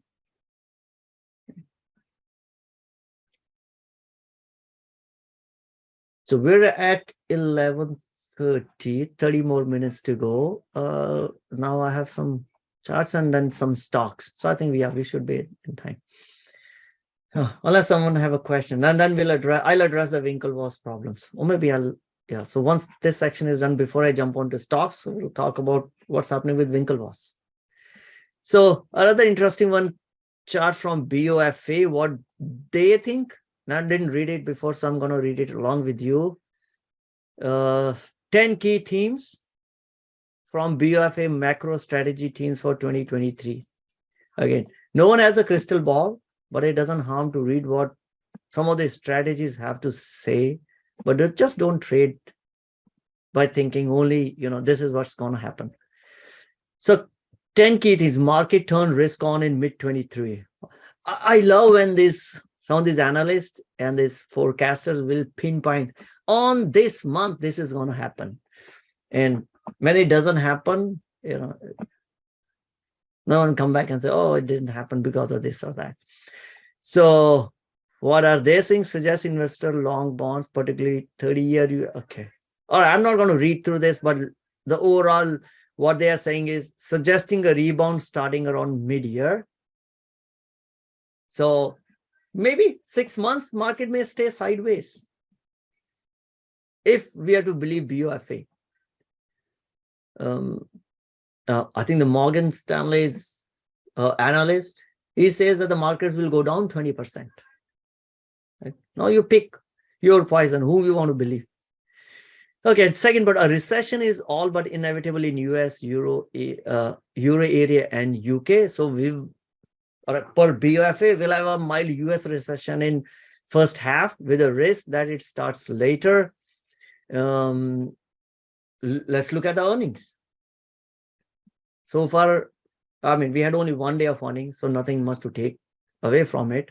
But we look at the earnings, but many of the Wall Street institutions are expecting a recession to set in. Rates stay elevated, but expect a decline by year end of 23. No surprises. Looks like looking at a 3.25 10-year US Treasury to end at 3.25. Right now, these are yielding around 4. China reopening happens, but could be bumpy until later in 2023. I do have a chart. So China has been the best performing market so far in 23, up almost 25%. Right? It's all based on the optimism from a reopening, China reopening. But Bank of America says could be bumpy. After a volatile first quarter, emerging markets should produce strong returns. Once the inflation and rates peak in US and China reopens, outlook for emerging markets should turn more favorable. The last 10 years, emerging markets have lagged US markets. 2023 could be different. After a historically bad year for industrial metals, cyclical and secular drivers will boost metals in 23 and copper rallies 20%. I have a chart talking about a copper. I guess it already is up. Higher for longer oil prices. Right? Today, if I look at the chart, doesn't look, this is the case. Crude is down to lower than when it was in beginning of the last year, if I recall it. We'll see it. Reshoring capex may remain strong even in recession. So coming back, investing more on the US side, from offshoring to reshoring. Consumer gets some relief on prices, but also becomes less willing to spend given wealth effect and the labor, and as labor market worsens. We haven't seen labor market worsen yet. It's except the tech and the financial sector. The other labor market is still strong. But Bank of America does predict that there will be unemployment will peak at 5.5%. The recent JOLTS report said it's 3.25%. So recession, if recession will set in if the markets, if the job market starts to crash. And right now, I think the market is a market's outlook is not the market outlook, but the firm's outlooks, Wall Street firm's outlook says the recession will come in. The end of Fed hikes and more conservative corporate balance sheet management leads to positive backdrop for credit. So these are the top 10 themes coming from Bank of America's research team. Take for whatever it is worth. They don't have a crystal ball either. New home sales. What shows the rate of decline? It's a rate of decline, not the overall magnitude of decline, but the rate of decline of new home sales have been the worst in last 30, 40, 50 years. And that's why in 2022, the real estate sector did so bad. Other interesting charts, software deals in 2022 from M&A department of, I think it's Morgan Stanley. Yes, Morgan Stanley. Yeah. Let's not get into the details, but I think I did talk about that we will see more and more PE firms coming in because of the Elon effect. And the fact that the valuations of a lot of these software companies have come down. Right? So very active in this field is Thoma Bravo. So got Anaplan, Ping Identity, user testing, ForgeRock. Coupa is their recent acquisition. So generally, I've seen Vista Equity being very active anyway, but Thoma Bravo was super active in 2022. Now, the takeaway from this is if you look at this one, on an average, they paid a multiple of 10.4x, right? So let's say 10.5 PE multiple. Sorry, not PE. This is this is sales revenue multiple. They paid 10.4, let's say 10.5 of revenue multiple. Now, the way these PE firms operate and the way the other VC firm operate, there's a big difference. PE firms are a little conservative. They don't want to pay through the nose for high valuations. But if those PE firms on an average has bought at 10.4 price to sales, it means they might be putting a floor on the valuation or on the valuation of these SaaS companies or / software companies. Okay. So now looking at some of the SaaS valuations, we see that the top 10 median is trading at around 10.4. So does that mean we could see a lot of support for these SaaS companies at their current price point, and they may not be, or let me put it that way, is the bottom in, right? If you have to look at what the PE firms telling us, that means, hey, this 10 between 10 to 11 is a decent price. It's an okay price to pay for software companies. Some of these software companies were trading at 40 times their sales in 2022. No, 2021. Now they're trading close to, they had a historical revaluation. Looking at what some of the acquisitions that have happened in 2022, maybe 10 and a half, 11 times sales is the floor. If it goes below that, there will be PE firms will be willing to lap up some of those companies. So that's a data point, interesting data point I found, and then I put together with another good. If you want to follow someone on Twitter for knowing how SaaS companies operate, I respect one gentleman called Jamin Ball. It's from Altimeter Capital. Altimeter is Brad Gressner's, and he does some good.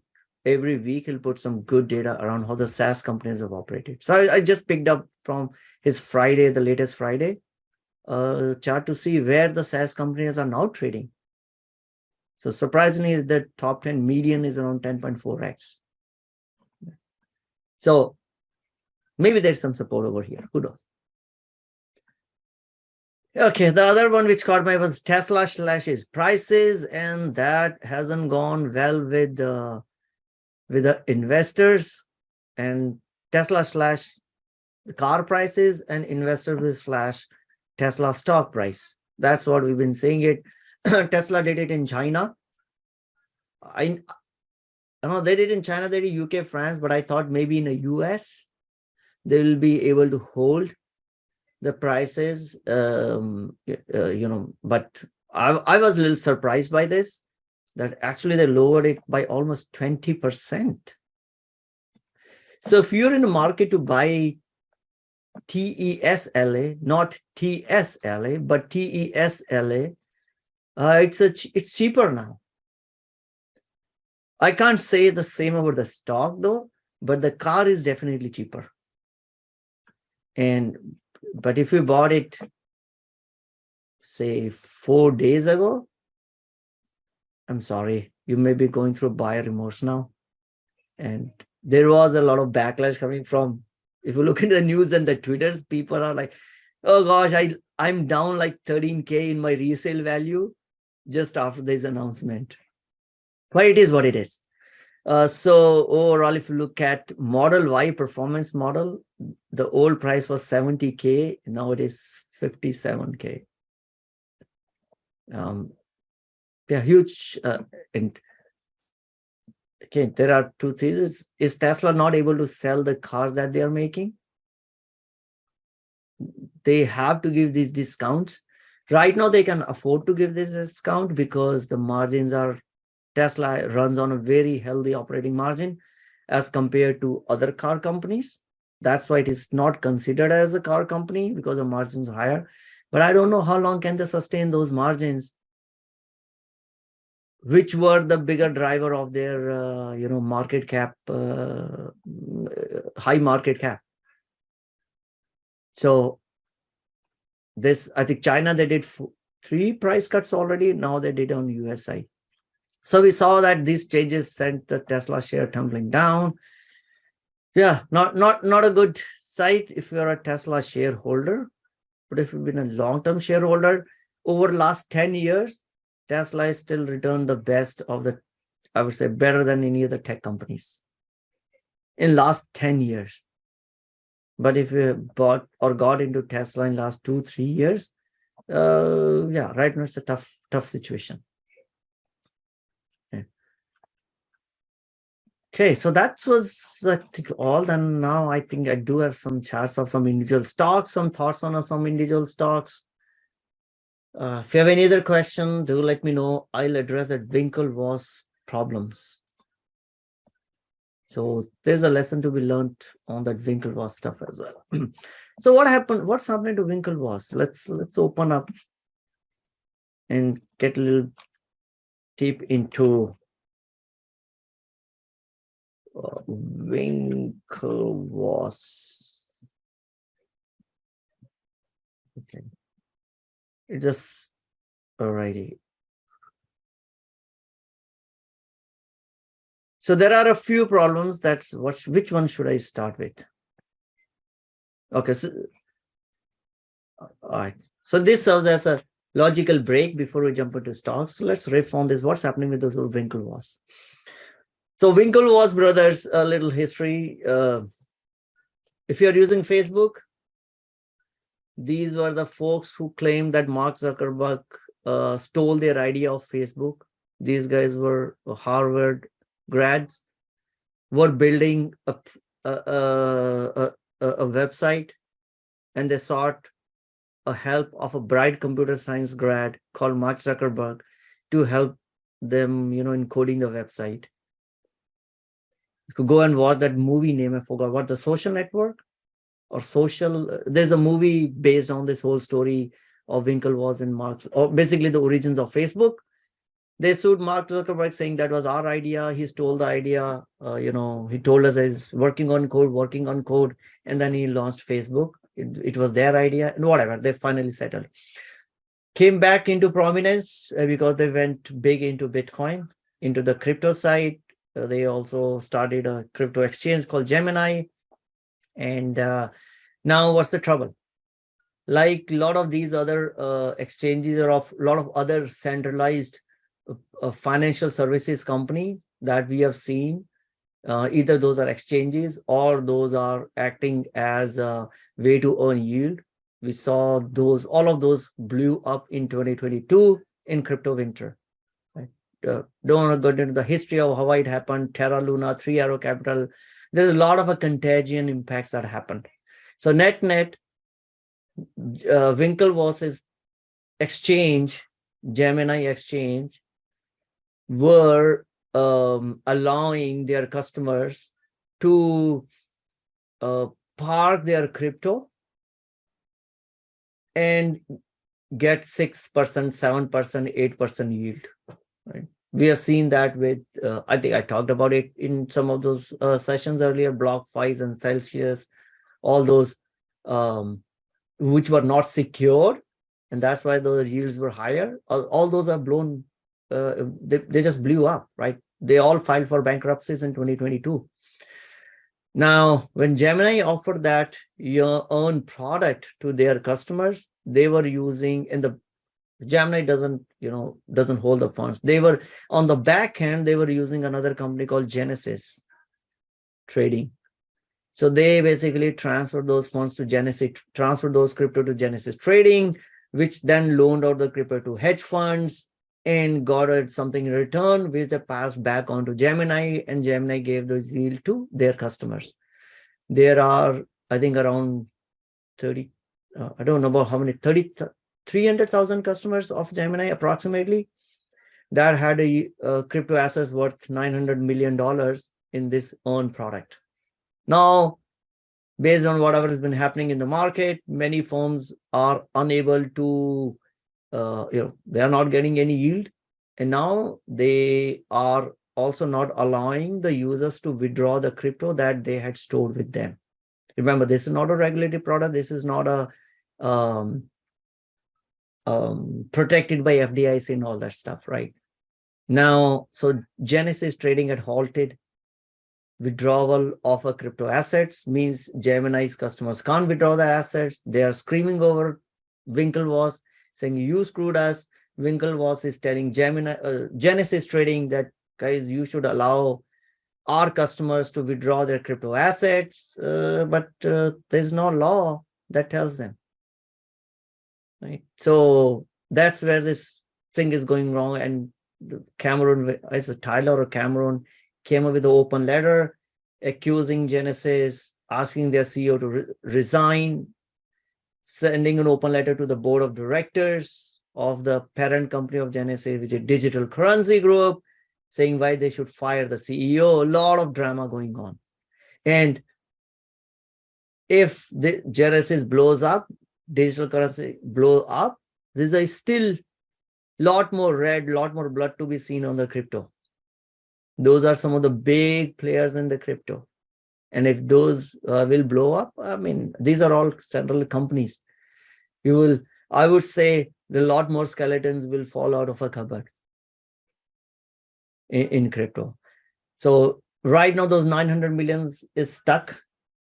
I mean, Winklevoss need to take their own responsibility that they offered these products to their consumers. Why did they offer these products to the consumers? These were risky product. I knew it was a risky, so I positioned side in some of these products. Yeah, right now those companies are filed for bankruptcy, but it's a part of an investing game, right? You don't make any money if you don't take any risk. So I'm still okay with it. But now if some customers of Gemini have put their life savings, tough luck. So not only that, I think last week, SEC sued Gemini saying that the product that you offered was actually a security. The earned product that you offered is a security and you never registered with us. So now they got a legal troubles as well. Could it cause Gemini to go bankrupt? Maybe. Then the one more exchange, after the FTX, another big exchange will go down. So if you think, and maybe I'll jump to that chart sooner, that the risk is out and the Bitcoin is up 22% in 7 days, let's get into this market. Rather than just looking at the chart, look at what's overall happening in this ecosystem. There are still some of these big players, and we don't know how that story will end up. The impact of blowing up of Terra Luna 3 Arrow Capital is not done yet. We are still seeing the cascading impact of those things that have happened in May. Was it May? I think it was May, maybe. May 2022, the impact is still being seen. So be careful. If you want to get back into crypto saying, hey, the markets are up 20%, Bitcoin is up 20% in 1 week. So that's all is happening with Winklevoss. All right, enough riff. Let's get back to, sorry, any other question on this, on the crypto side? We're not out of the woods yet, guys. But when it comes to, again, my thesis is for next generation, I am still bullish. I'm still holding my assets. I don't have, if it goes to zero, yeah, I'll feel a pain, but it won't kill me.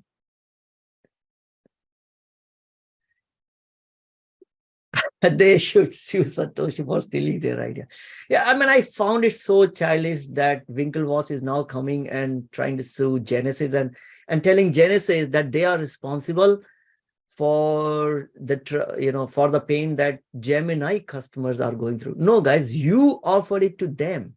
It's like if you are a retailer and you put a bad product out on your shelf for your customers to buy, don't offer that product if you think it was a bad product. They didn't do their due diligence because they were making money on the backside from earning fee from Genesis. So when everyone makes money, they'll just close their eyes to all the risks. Now the risks are starting to show up. Now everyone is trying to finger point and blame others. So yeah, I know Genesis is in trouble and they did bad, but then why did you offer the products from them? So anyway, let's spend last 5, 10, 15 minutes to go through some of the stocks that I saw made some good moves. I saw semiconductor was back in rage. Semiconductors didn't do good for last few months, but we saw this sector is back, especially a couple of companies. Saw TSM, Taiwan Semiconductor Manufacturing. They had their earnings upgrade, and after that, the stock also went, 7-8%. Doesn't matter in a short term, 7-8%. But just remember, I think the bigger story here is Berkshire Hathaway picked a good stake. They invested some good amount of money in Taiwan Semiconductor Manufacturing. So long term, if you want to follow Buffett, they opened a new position in previous quarter. So they also came up with their earnings. Revenue increased 27% year over year, right? So which I would say it's a good one given the fact what was happening to other semiconductor companies. Gross margin was up 62%, operating margin 52%, all okay. What was good is the chips the high-end chips, which is 5 nanometer, 7 nanometer, is now accounting for total of 54% of the total wafer revenue. So these are the ones which are used in high-end, your iPhones and all this new electronics. And TSM has 90% market share in these high-end chips, 5 nanometer, 7 and 3. And they are growing. I mean, the more and more revenue is coming from this segment. It means the competitors will have a tough time to catch up. Right? So that does give them some more for going forward. So no wonder we saw market reacting positively to TSM. Disclosure, I do hold this stock in my portfolio. ASML is another one. I hold this as well. You saw it. This is one of top 10 holdings. Given the fact that if the consumption of these high-end chips, 3 nanometer, 5 nanometer, continues to increase, guess what? Who supplies the EUV machines that are must-have for building those chips? It's ASML. So if the usage of those chips continue to increase, we will see demand for ASML machines continue to increase. On top of it, they continue to buy back shares, which is good. But I saw something this week that caught my eyes. Huawei has submitted a patent for an EUV machine. Today, ASML is the only company in the world that make that machine, and that's why they're in a formidable position. But last week or this week, don't recall exactly, but this flashed is now we say Huawei submitting a patent. But I guess there's a difference, long time between submitting a patent and having a production grade machine, which is, creating those chips. There'll be a few years before they can achieve the machine and start to sell. Of course, Chinese government will be 100% behind Huawei with all their might and with their yuan, because they need these machines desperately. Because of the sanctions, right now, I mean, they don't have those machines. They don't get much from ASML. But if China does want to move towards these high-end chips, ASML won't be selling those chips because of US sanctions. So they have to build their own capability. But again, this stock was at what, 525, between 500 and 525 at the start of a year, and is already up 660. It's like 20% up in a week or 2 weeks. To me, sounds too good too soon, but I ain't complaining. So yeah, again, that's another one which caught my 30s. ARKK is risk on, baby. This whole week, markets were green. ARKK is back up from a lows of almost 30. It's up to 35 now. We saw this risk on behavior coming back in the crypto. Bitcoin up 23%, Ethereum 20%, Cardano 27%. This is top 10. I just picked up top 10. So people are willing to put money on the risky assets again. But the better stories around China reopening. Right? But this could always be a tricky. You never know what is happening in China. But the relaxations of the COVID rules, the fact that they're going to open the economy and worry about the infections later, the fact that if you go to China and if you have a negative, you no longer have to quarantine yourself, that's great. We saw a lot of the Chinese companies doing good. NIO, I hold in my portfolio, held it for a few years. I saw a good uptake on NIO. There are other factors on NIO, especially their E7, which is a competitor. E7 is a direct competitor for Tesla's. And in the premium EV market, NIO share has now become 77%, which is great. Yeah, now they continue to expand. They started their expansion in Europe and reported record deliveries.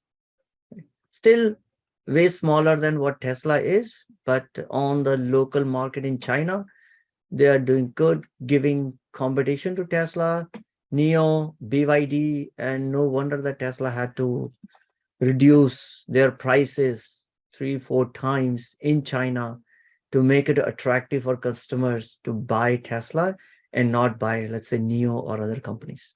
So we'll see. But anytime Tesla cuts its prices, it impacts all the other EV companies. So maybe on Friday, stock is down, but I think long term, I'm still bullish on NIO. Other one, harbinger of China's economy, Baba. From let's say from October, in last 3 months, Baba is up 100%. Isn't that amazing? In 3 months, it's up 100%.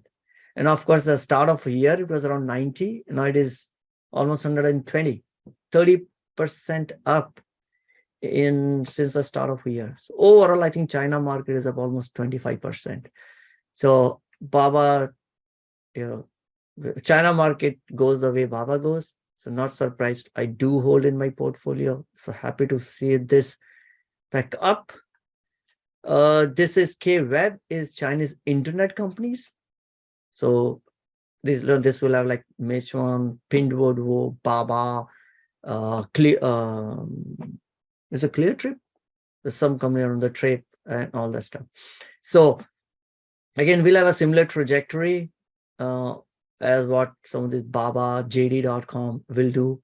So overall, since start of 2023, Chinese market has been on tear. FXI, more broad-based China ETF, is up almost 25%. So if you're holding Chinese stocks in your portfolio, they have done wonderfully good so far. Are they back to their all-time highs? No way. Baba got another boost from the fact that Jack Ma will have no say on Alibaba. Sorry, on Alipay. Reduce his control on Alipay, which now makes it more plausible that Alipay will be able to go public. Going back to, it was in 2019 or was it 2020? When Alipay was about to go public with a huge interest, that shot up the Baba's stock to almost $300. And then Jack Ma opened his mouth against the Chinese government.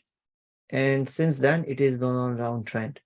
So let's open up this. So the fact that the influence of Jack has been reducing, and now Alipay probably will get a clear signal to move ahead with their IPO, etc. That's what caused this optimism in Alibaba shares. Yeah, so there it was. This is what this is 2023, 22, 21, or not 2020. This is where the whole Alipay IPO frenzy, and Baba peaked at almost 320. It's still down 66%. Even after this going up 100%, it's still down 66% from its all-time high. But that's where a lot of optimism from Baba is coming from. And of course, overall China economy reopening. So EEM is an emerging market ETF. China is a big component of it. So with China economy reopening, Chinese stocks doing good, EEM also has a decent uprun over this year.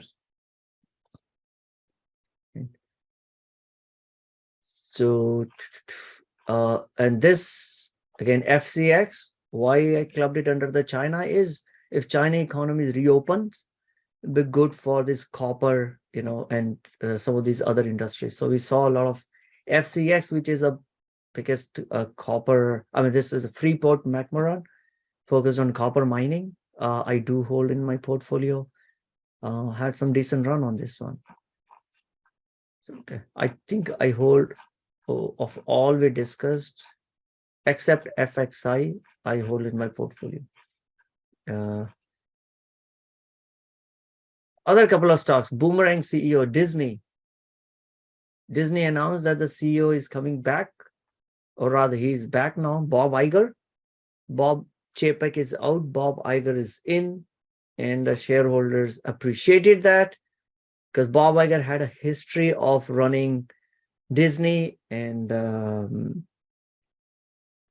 I would say he presided over the golden era of Disney.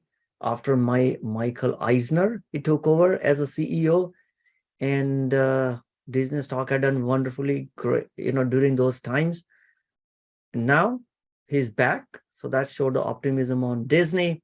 Of course, there's some activist investor stuff going on with the Nelson Peltz, and whenever activist investors get involved, markets also like that because I think they're gonna fix the company, or activist investors will force company to take some steps like cutting costs, changing the revenue mix, which will be good for the investors. So a little bit of optimism there as well.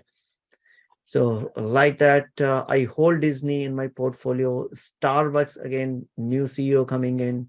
I don't hold Starbucks though, but couple of Boomerang CEOs. Lastly, EV plays, which I hold in my portfolio, Ford. I was surprised to see a straight line up growth on Ford for whatever reason. But I think the Tesla's price cutting caused a short-term, I would say, weakness in any of these EVs. Because the idea is if Tesla continue to cut their prices, why would I go to GM or a Ford if I can buy Tesla at the similar price point? Tesla has got Tesla cars have such a better brand recall, such a brand affinity, good brand than, let's say, Ford. So, and other is GM, almost similar case as Ford. Or you can replace it. This looks like correlation of 1:1. Ford and the GM. Commodities. Gold has been on tear since the start of the year, and it was up huge even on the it's on the last day. So far so good. Gold didn't do much in 2022, so let's look at this gold ETF. So this whole 22, except the initial hike, it's been on a consistent decline. Now it's trying to come back up. I think I don't have those. Do you have those? Okay, let's put this. Where's moving averages? Somewhere I read that so this is where you see your golden cross for the upside. Right in the stock is just sitting at the golden cross. Right? And which is basically your 50-day moving average crossing your 20-day moving, 200-day moving average, which is generally a bullish signal for stocks. Again, if your chart is, if you believe in this, right, that's what a golden cross is. Right now, it is just right over here. 50 just crossed the 200-day moving average. But it's been a good run in gold so far. Happy to hold in portfolio, provide some stability in portfolio. So gold has been a long-term position for me, and we'll continue to hold it. What else? Silver, cousin of gold. Okay, I think it probably had a much bigger run prior to 2023, and now a little bit sideways, but I'm still bullish. I'll still hold silver. Crude, it hit 52-week low not long ago. 52-week low. So forget about all Ukraine, Russia, all those impacts have gone to zero. This is where the Russia and Ukraine stuff happened. And now the crude is back to pre-Russia-Ukraine prices. Some of them could be what our government is doing, right? Which is releasing more and more oil from SPR, which I think now they will gonna fill back SPR in coming few months. SPR is Strategic Petroleum Reserves, where US hold the inventory of their this crude oil and all that stuff, and some of those are also controlled by those are political moves. If you want to bring down inflation, you have to bring down energy, you need to bring down the cost of crude or cost of oil. You increase the supply of oil by releasing millions of barrels of oil from a strategic petroleum reserve. Right? But if you deplete that, that's going to be a concern for national security. So some point of time, they'll start filling back that up. But what the difference I saw in how the crude oil has been and how the energy stock has been, that was different. Even though the crude has been going down, the XLE, which is the ETF mostly holding fossil fuel energy, this is a stock which has been up 50%, 57% for 2022. This hasn't shown the weakness yet, but I guess the decline in these oil prices will start to show up in this. So we'll see. Lithium, another one, again, more of an EV play for me. Saw that making some huge move from 57 to what, 64, up more than 10% since the start of the year. Again, these are some of the commodity plays, like lithium. Natural gas hit a new 52-week low. What happened to the whole story of Russia and European winter? The winter in Europe is not cold anymore. It is unexpectedly warm in Europe. So it will be interesting to see now if the need for Russian natural gas in Europe is no longer that strong. What will it do to Russian economy, and how long can Russia continue to wage its war against Europe, thinking that they can still make money by selling natural gas to Europe? It's from a highs of like $10, it's down to now 3%, like lost 60% in 4 or 5 months.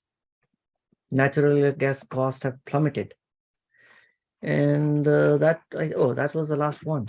So yeah, some interesting charts. Not sure if you hold in some on your portfolio, maybe you got some takeaways. If you have questions on some of these, let's discuss. I see one from Asif. How do US ADRs usually track against their listing in home exchanges? Is it equally correlated? Wonder if you know of any such studies. Is it only Americans betting more on China's stocks? Good question. I have not seen that, but let's see if we can pull up that chart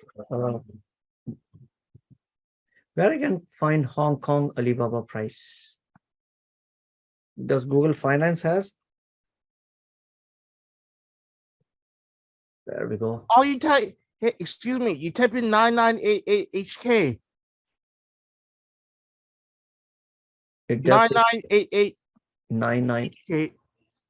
Oh yeah, HKG 9988. Yeah, just type it into Google. Let's see. No, type it in Google. Yeah, no, I am already sharing that. So that's 92, and let me take a.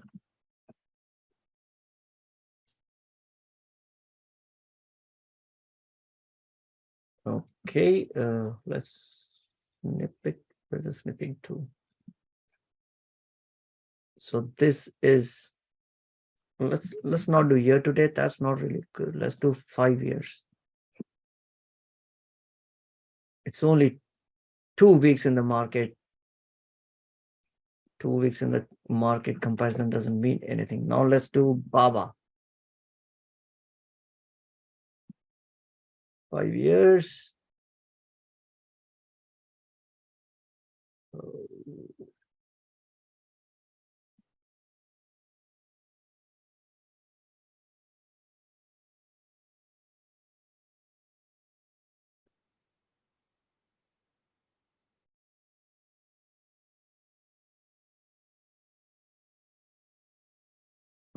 Where did the other one go? Okay, I'll have to figure out how to use this snip tool. All right, but we can always compare with this. 5 years.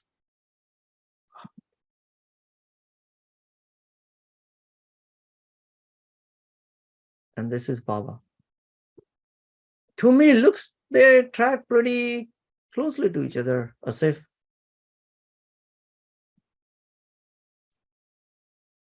seems to be pretty good correlation between these two. I'll try to put it.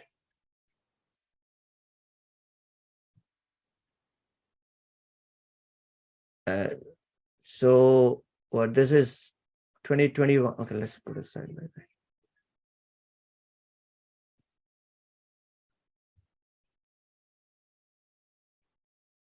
Yeah, I mean, of course, it wasn't listed in Hong Kong earlier, so it got listed only in 2019.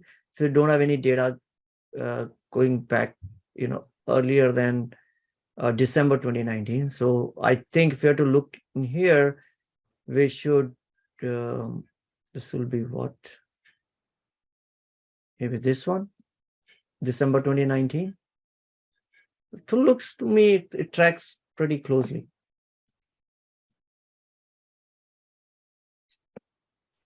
Yeah, so looks like no, the US investors are not betting more heavily on Alibaba than what's being bet on the Chinese side. But of course, US investors don't have any operational say in this, even if you hold stock.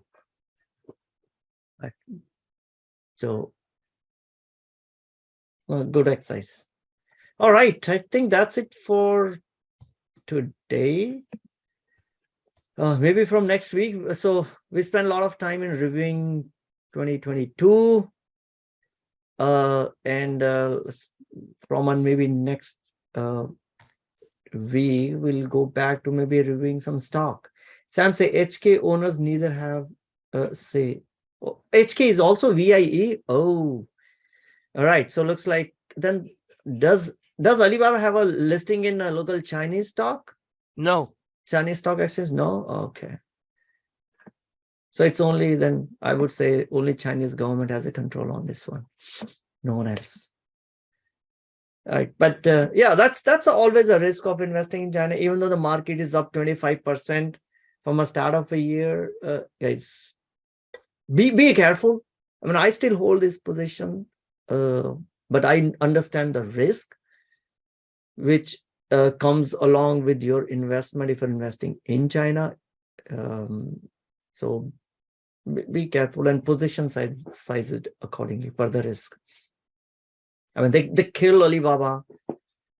They killed absolutely destroyed Jack Ma, which is like Jeff Bezos of China, or call him Elon Musk of China. One of the biggest success stories for the rest of the world as a private enterprise was Jack Ma. They shut him down. He's gone. He's no longer in any news.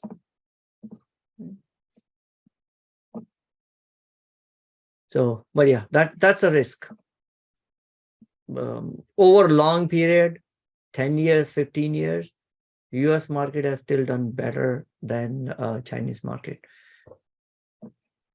I can't say about what the next 15 years will hold though. All right. I'm almost tapped out now.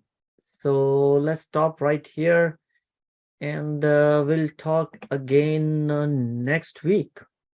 Let's see what next week brings for us. So far, 2 weeks have been great. and just keeping my fingers crossed. The party doesn't last forever. By now, we should have learned this lesson. Some part of a time, the music will be out, but who cares? At least I don't care much what happened on this year.